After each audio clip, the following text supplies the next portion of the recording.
കർക്കിടക മാസ ജീവിതചര്യകളെക്കുറിച്ചുള്ള വിവരങ്ങൾ പങ്കുവച്ച് government Ayurveda hospital CMO doctor Sini. Karkidakam എന്നാൽ ആയുർവേദ മാസമാണ്. കർക്കിടക സുഖചികിത്സ നടത്തുന്നവർ ഏറെയാണ്.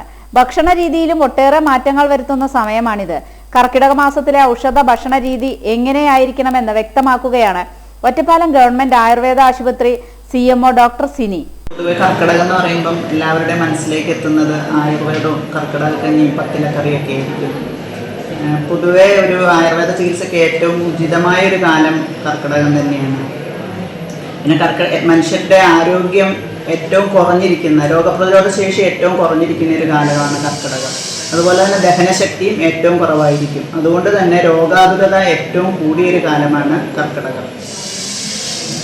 ഈ കാലത്ത് കർക്കിടക കഞ്ഞിക്ക് വളരെയധികം പ്രസക്തി ദഹനശേഷിയെ വർദ്ധിപ്പിക്കുന്നതാണ്. അതുപോലെ തന്നെ പോഷകങ്ങളുടെ ആഗിരണ ശക്തിയെ വർദ്ധിപ്പിക്കുന്നതൊക്കെയാണ് കർക്കിടക കഞ്ഞി.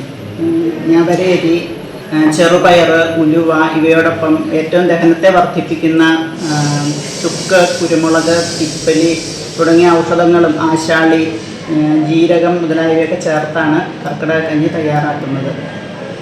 പ്രമേഹ രോഗികൾക്കും ചാമേരി, തിന, വരക്, ബാർലി മുതലായവ ചേർത്ത് കർക്കിടക കഞ്ഞി ഉപയോഗിക്കാവുന്നതാണ്.